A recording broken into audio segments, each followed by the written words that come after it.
correspondiente.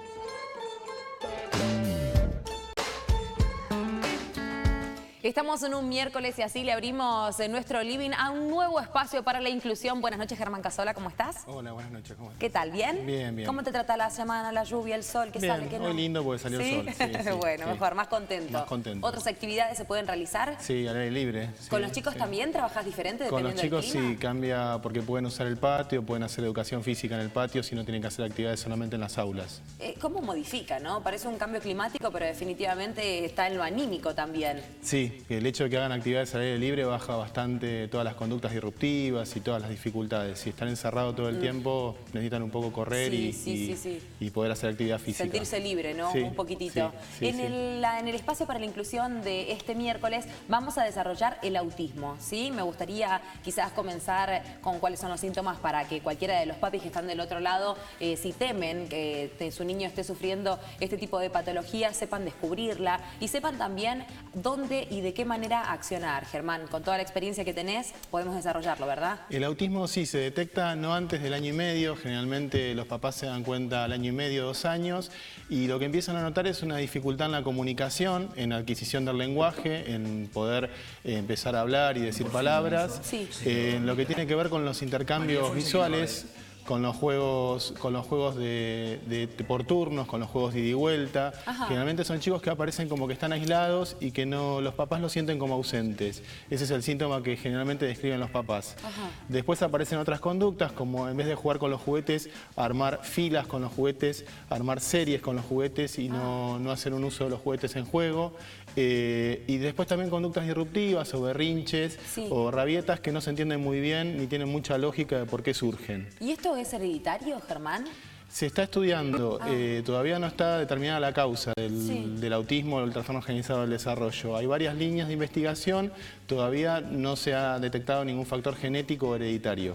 Cuanto antes se lo pueda llegar a identificar, ¿mejora el tratamiento luego? ¿Es como cualquier patología o da igual? Como cualquier patología que tiene que ver con el desarrollo, cuanto antes se detecta y antes se empieza a intervenir y a trabajar, es mejor porque se evita un deterioro que es por acumulación de dificultades. Si el chico empieza a interactuar en la comunicación, por ejemplo, más chico y se revierta esta dificultad para hablar o para comunicarse, va a tener más posibilidad de intercambiar comunicación y va a tener menos dificultades en el desarrollo. Hay un mito que me gustaría que me digas que es real o que directamente lo desmientas. Tengo entendido que los chicos autistas suelen ser más inteligentes que la media.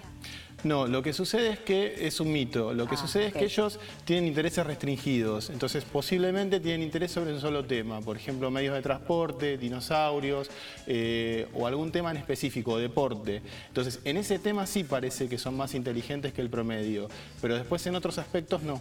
No necesariamente un coeficiente intelectual alto o inteligencia es sinónimo de autismo. Y para ir a un colegio tradicional necesita de apoyo, de contención, de integración, van a escuelas especiales, ¿esto depende de cada caso? Depende de cada caso puntual, puede haber en escuelas comunes chicos integrados con maestras de apoyo, acompañantes no docentes, puede haber chicos que directamente tengan que ir a una escuela especial por su grado de dificultad o chicos que tengan que ir a un centro educativo terapéutico que es para los chicos que no pueden ir a escuela especial. Supongamos que después del año y medio, 2 años, no tiene ninguno de estos síntomas, el chico sigue avanzando, pasan los 5, los 6. ¿Puede llegar a tener un autismo retardado más tarde o esto ya es otra historia?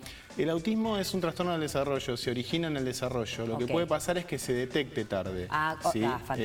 No es que se va a desarrollar a los 5 o 6 años. Lo que posiblemente hubo es una dificultad para poder detectarlo tempranamente. ¿Se cura? ¿Se medica? Se revierten los síntomas, no se cura, sí se medican los síntomas muchas veces, no en todos los casos, en algunos casos puntuales, cuando ese síntoma, por ejemplo agresividad o impulsividad, no permite trabajar, no permite que se pueda hacer una terapia, se puede acudir a la medicación. Pero la medicación tiene que estar dentro de un programa terapéutico, o sea, la medicación no es una solución, sino que es algo que permite que los profesionales podamos trabajar. ¿Y tu postura con los tratamientos de fármacos cómo son? Porque hay mucha gente que generalmente opta por darle lo mínimo indispensable y todo lo demás conseguirlo por medios adquiridos a tener que medicarlo de una manera continua y constante. ¿Cómo lo tratás vos, Germán?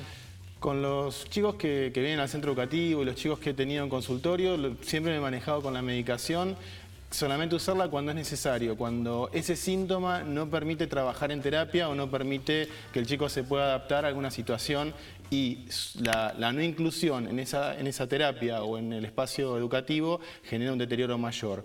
Sirve para trabajar ese tema, para bajar, por ejemplo, la impulsividad o bajar las conductas inapropiadas, pero es algo momentáneo, transitorio, es como un andamio, como un dispositivo que se pone para poder trabajar en ese momento y para ser retirado apenas el chico mejora. O sea, hay variaciones claramente y lo principal generalmente es utilizar el fármaco lo mínimo indispensable, porque puede ser que después tomen cierta necesidad del mismo, o sea, ¿les queda algo en el cuerpo? Los fármacos que se usan en autismo no, los fármacos que se usan en déficit de atención o en otro tipo de patologías sí tienen contraindicaciones y sí pueden producir después algún tipo de dependencia. Hay estudios que relacionan la dependencia de determinadas drogas con el haber consumido fármacos que tienen que ver con el ADD, ¿sí? Pero los fármacos están dentro de un tratamiento, son dados por un médico psiquiatra o neurólogo y tienen que ser seguidos de cerca, y su uso tiene que estar indicado, porque el no darlos produce un deterioro mucho mayor.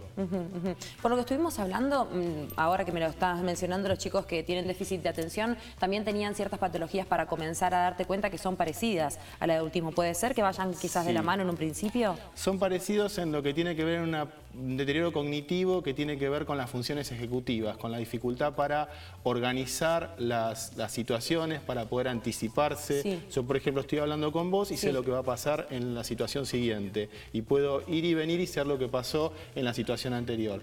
En el autismo y en el déficit de atención hay una dificultad para unir, para poder anticiparse, para tener una idea global de lo que estamos haciendo, para poder prestar atención a varios estímulos a la vez. Generalmente hay una dificultad en la organización. Es en el momento, lo que se basa es en el momento. Y, por ejemplo, con este tipo de características, ¿qué tipo de trabajos pueden llevar a cabo una vez que ya estén integrados y que esto tengan los síntomas controlados? ¿Hay algún trabajo en específico que se pueda llegar a dar para una inclusión completa?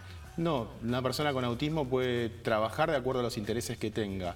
Por el tipo de dificultades y patologías y el tipo de pensamiento que tienen, generalmente todas las actividades que tengan que ver con el catalogar, todas las actividades que tengan que ver con el sistema, con el ordenar, con el estructurar o con las ciencias más duras como la matemática, son las más indicadas. Pero eso no quita que una persona que tenga intereses pueda hacer otro tipo de actividades. Y Germán, ¿es de por vida las sensaciones que van a tener? O sea, el autismo, ¿es un desarrollo que lo llevan a lo largo de la vida entera? ¿Nunca terminan de resolverlo, de curarlo, o consiguen estar realmente integrados? Consiguen estar integrados, pero con algunas diferencias, ¿sí? Consiguen estar incluidos, pero con algunas diferencias. Hay corrientes más actuales que están postulando que en realidad el autismo, el trastorno generalizado de desarrollo, es otra forma de pensar o es otra forma de procesar la información, que tiene que ver con una forma de pensar en imágenes, no pensar en palabras o en representaciones como pensamos algo más concreto. El término medio. ¿Sí? Algo más concreto en sí. Sí, en imágenes, o sea, es otro tipo de pensamiento, es otra lógica y otra forma de pensar. Germán, para cerrar, si del otro lado nos está viendo alguna familia que cree que su chiquito puede estar sufriendo este tipo de patología, ¿qué es lo primero que tiene que hacer? Consultar a un equipo interdisciplinario, consultar a un especialista en el tema, puede ser neurólogo, psicólogo o algún centro especializado en el tema. Como siempre lo decimos en este espacio, conviene que sea un centro especializado y que sea multidisciplinario, porque son varias áreas las que se comprometen en el autismo. Fantástico. Bueno, muchísimas gracias. Con nosotros Germán Casola en nuestro nuevo espacio para la inclusión, desarrollando este tema del autismo y generando más conciencia y mucha más inclusión. Gracias, Germán. Gracias. Hasta luego.